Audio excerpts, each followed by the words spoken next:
Good afternoon. It's January 12th, 2016, 5 o'clock, and we will call this meeting of the Energy Awareness Commission to order. First item of business, let's review and look over the December 2015 last meeting's minutes. Hopefully you've all got copies and were able to access and look them over. If not, take some time now.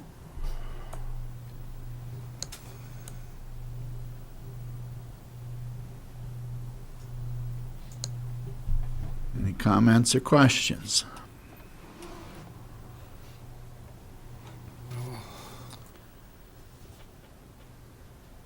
If not, I'd entertain a motion to approve the minutes. I'll do that. Second. Approved and seconded. Any discussion?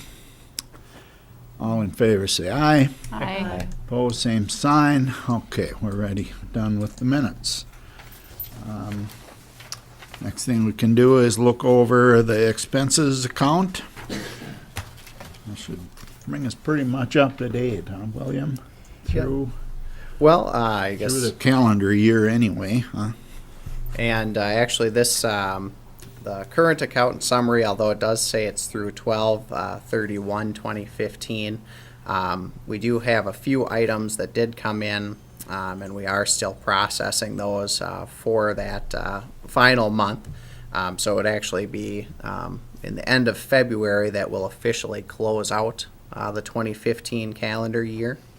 So we do, in fact, have a few additional spending items.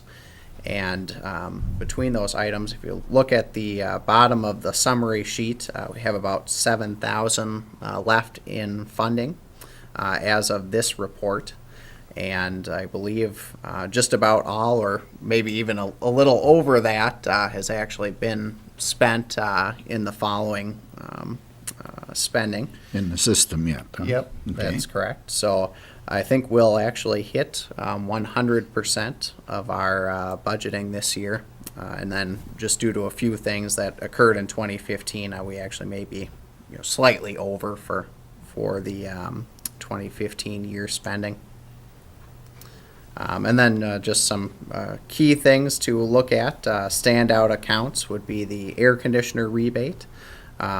Not exactly sure why we had a little higher year there, but a good use in the air conditioner rebate.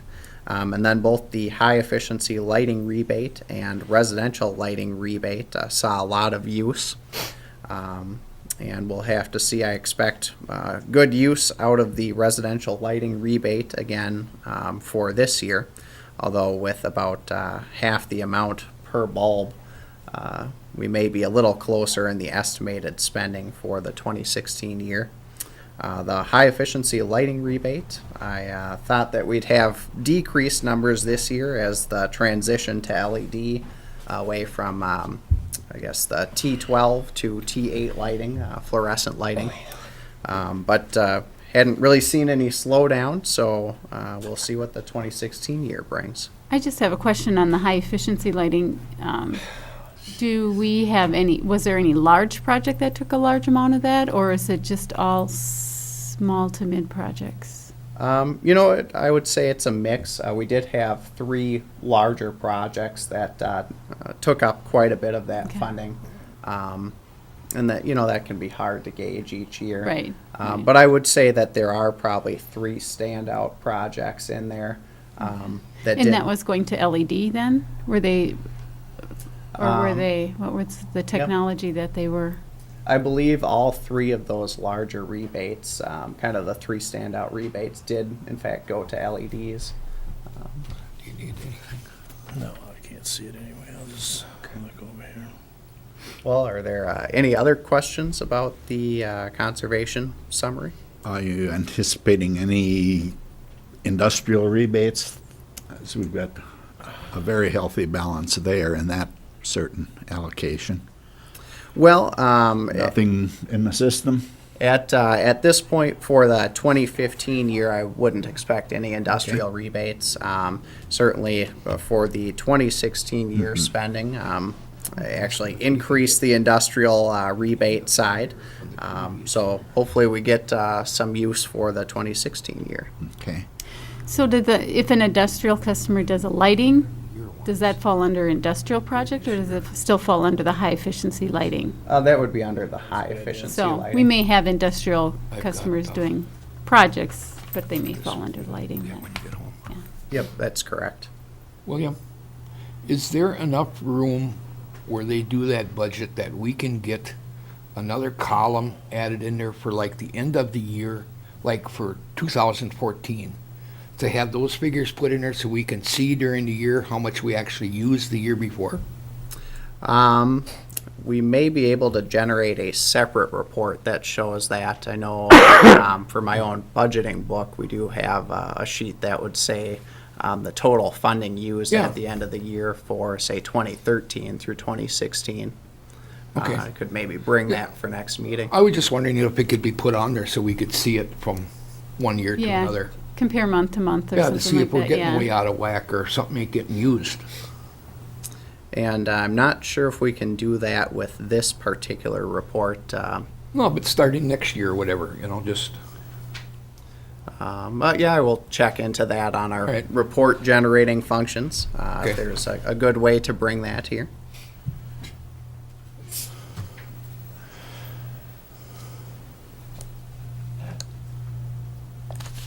All right, any other questions or concerns with CI expense account summary?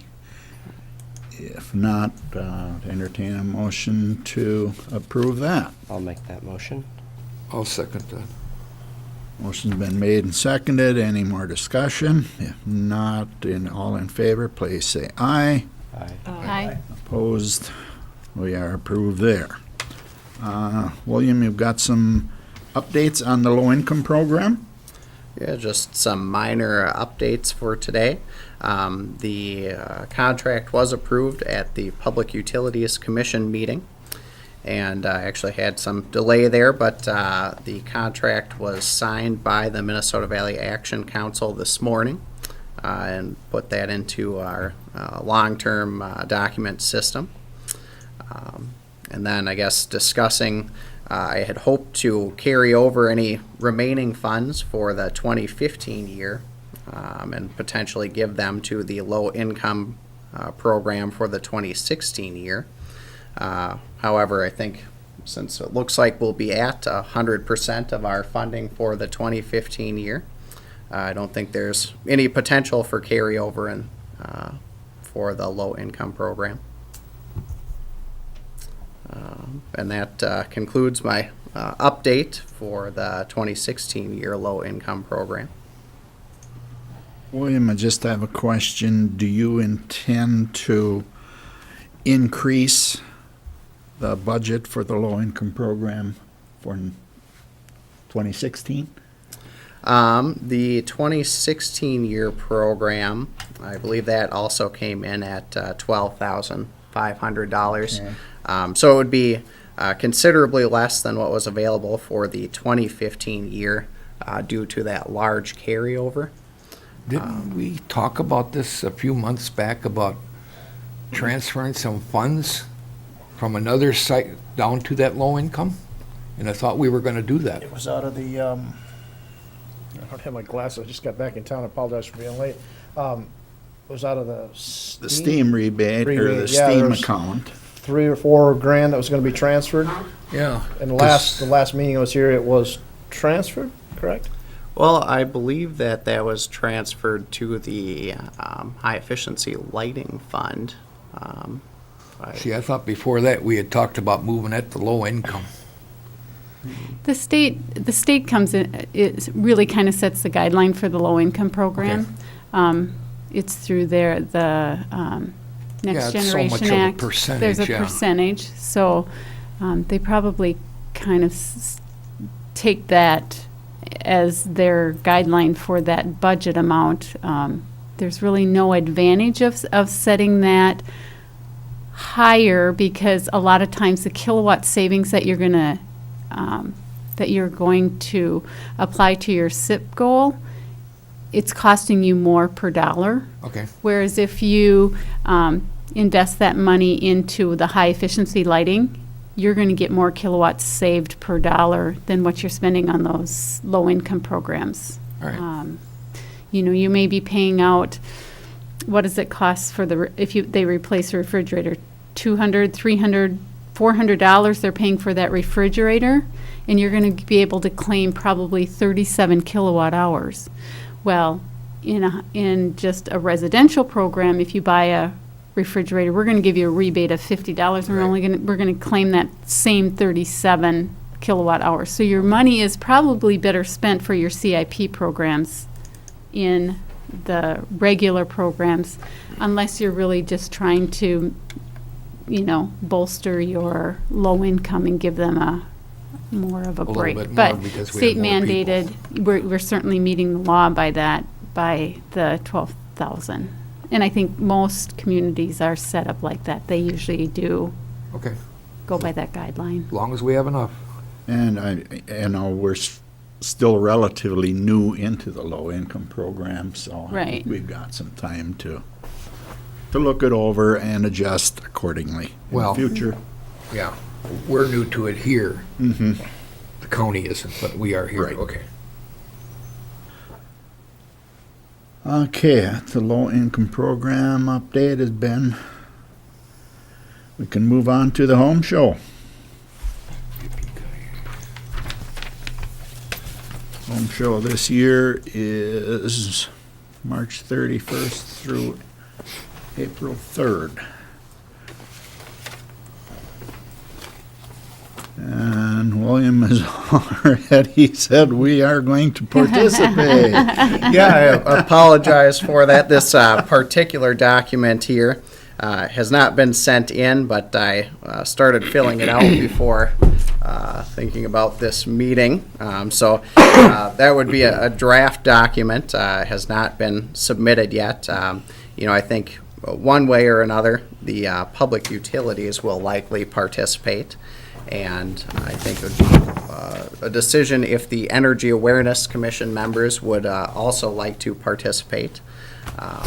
And then I think the second question would be if we'd like to split that booth, you know, essentially between the New Ulm Public Utilities and the Energy Awareness Commission, or if we might need two booths, depending on the subject matter that's covered at the home show. We've split the booth the last few years, right? That's correct. And I thought we had more than enough room there last year. It works Yeah. out well. They've got people there, so William can take a break if he needs it, and it works out to work together with them again. I would agree.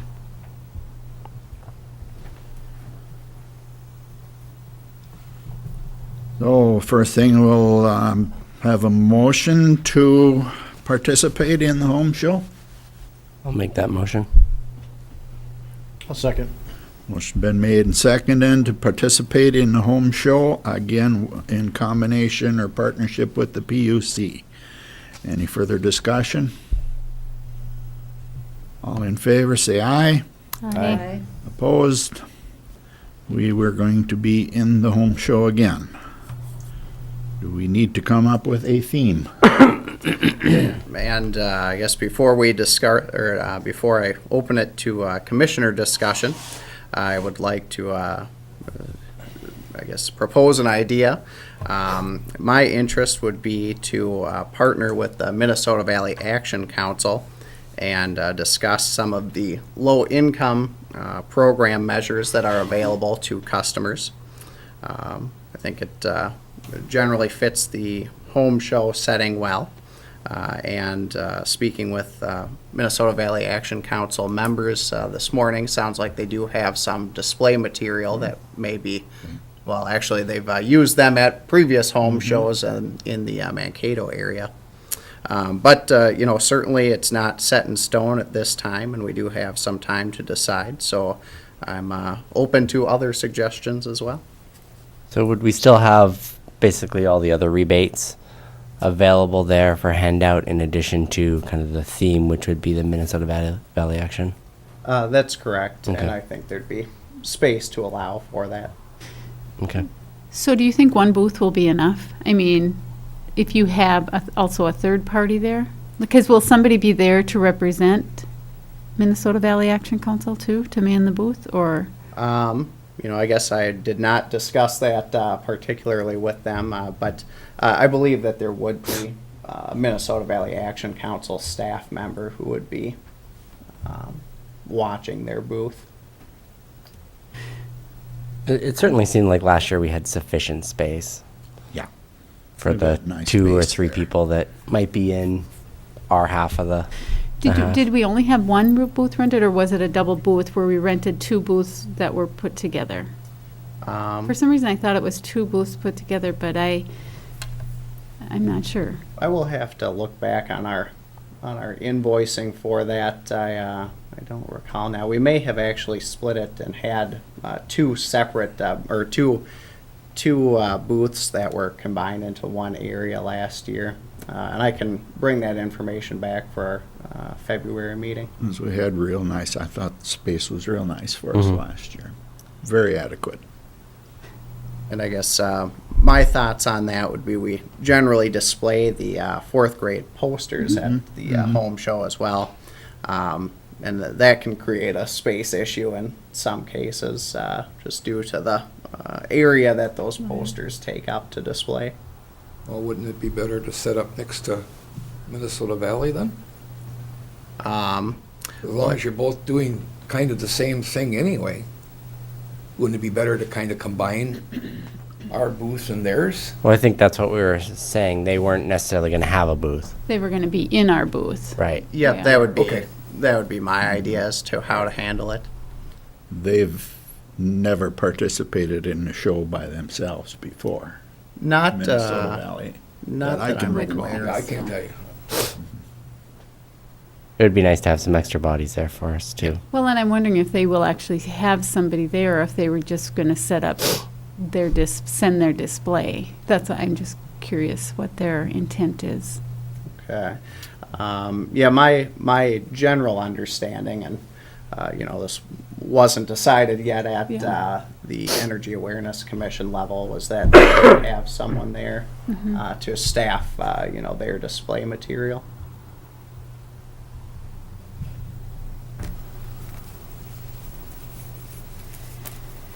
Okay, anything else to talk about for the home show? Okay, we'll go with the theme of our low-income program, rebates and services. Okay, William, you had a couple of topics of interest discussion. Rebates and rebate summary sheet. That is the current one now, and that you handed out. That's correct. So Okay. the first document is a summary of the 2016 year rebate programs. Currently not a lot of changes there. Substituted out, we did have the STEAM program listed, and in order to fit it on a 2-sided page, I removed that and then added information about the low-income programs. And then there were some minor adjustments to the residential lighting program again. So a reduction in a rebate amount per bulb purchased. Must be it. Other than that, largely the same rebates for the 2015 year and 2016 year comparisons. And I guess with the summary sheet, and it wouldn't necessarily have to be at this meeting, but there may be things to look at. If any of the rebates could use adjustments to the dollar amounts, or general discussion of any of the currently offered rebate programs. Otherwise, I guess if there's been successful programs in other areas, we could discuss those as well to see if it'd be something for the Something out of there. New Ulm Public Utilities to That look at Energy for Star future rebate? programs. 14. We're only using half of it. Okay, and we That for last year? don't have to discuss that today. We can take this and Okay. we think they need to be adjusted, we can do that at a future meeting, William, is that correct? Yeah, I think that would be a possibility. Given that this is the first time we've looked at this subject, would be this meeting. I think we could leave that on the agenda for the February meeting as well. Very good. But otherwise, if there are any commissioner Can bring that up at the next discussion at meeting. this time, we can certainly address it. Bring that up. Yeah, at the next one there, yeah, you bet. Okay, we can move off of that into a couple of announcements, William. Okay. Commission and Boards Handbook. So the current Commissions and Boards Handbook should have been distributed with the email. However, if you're unable to open it or would like a physical copy, certainly contact me. The Commission and Boards Handbook is a good reference for how the meetings operate and can be useful. Kind of scary if you read it all the way through, though. Our next meeting is scheduled for February, 2nd February, and the second Tuesday in February. Anybody got calendar? As long as we have the correct date on that A correct calendar. one? That would be the 10th. Would be the second. February 10th, 5 o'clock. Any other items you wish to discuss today? That would be February 9th, I believe Oh, that's you're what, right. The 10th is a Wednesday, February 9th. February 9th, 5 o'clock. Is that schedule going to be working yet, the second February, second Tuesday of each month? Is that in the city charter that we have to do that, or can we adjust that if necessary? You can adjust that if necessary. Others have changed their times because of various reasons. And if the second Tuesday ends up to be a holiday and Yeah. building is closed, like, I think part of the reason, so you got city council on 2 of the Tuesdays at 5. You got PUC on 1 of the Tuesdays at 5. Calendar's been printed, so. Yeah, it's been good. Yeah, that too. Yeah. That being said, again, our next meeting is February 9th. good deal. Okay. Anything else we want to take up today? If not, I'd entertain a motion to adjourn. I'll make that motion to adjourn. I'll second. All in favor? Aye. We are adjourned at 5:25. Thank you, people.